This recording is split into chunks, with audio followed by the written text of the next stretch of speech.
সেই বিগত 15 বছর 7 মাস 4 দিন প্রতিত ফ্যাসিস্ট আওয়ামী লীগ সরকারের আমলে কিভাবে দেশের ধর্মীয় সংখ্যালঘু সম্প্রদায়ের উপর নির্যাতন নিপীড়ন চালানো হয়েছিল, আমরা তখন সেটার কোনো প্রতিকার পাইনি কোনো বিচার।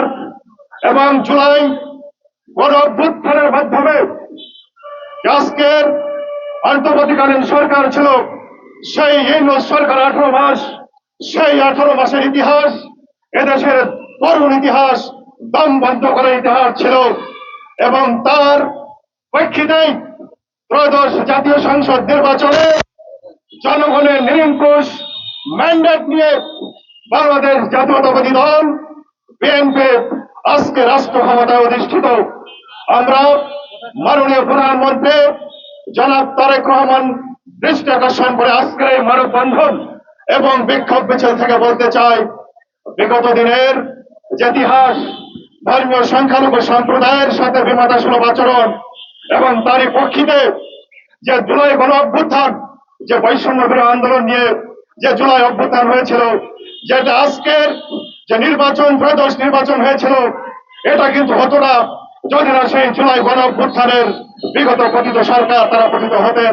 তাহলে আজকের এই ত্রয়োদশ নির্বাচন, সেটি নির্বাচন হতো 2029 সালে।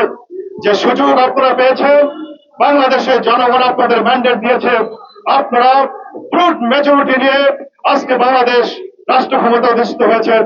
আমরা চাই আজকে 17 ফেব্রুয়ারি আপনি শপথ নিয়েছেন, আজকে শপথ এখনো বলার কিছু আসেনি, আমরা বলতে চাই না, কিন্তু আপনার সরকার ক্ষমতায় অধিষ্ঠিত হওয়ার পর 17 তারিখের পর আজকে প্রায় 1 মাস হতে চলল, সেই পৌনঃপুনিক ঘটনার কিন্তু পুনরাবৃত্তি আমরা দেখতে পেয়েছি।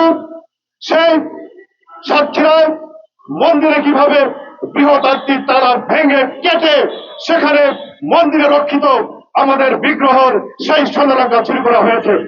আমরা দেখেছি বিগত 6 এবং 7 মাস 14 ঘন্টার ব্যবধানে বগুড়ার সারিয়াকান্দি এবং কক্সবাজারে কিভাবে সন্ত্রাসীরা, সেই সাম্প্রদায়িক সন্ত্রাসীরা চাঁদাবাজির জন্য হত্যা করা হয়েছে।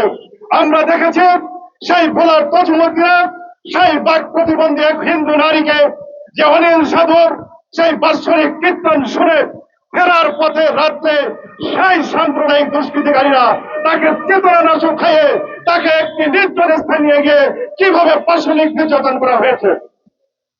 আমরা আজকে বলতে চাই, তবে কথা বলবো যে কিছু কিছু ঘটনার সেই দুষ্কৃতিকারীদের ইতিমধ্যে পুলিশ প্রশাসন তাদের গ্রেপ্তার করেছেন, এটি একটি সুসংবাদ আমরা দিতে চাই।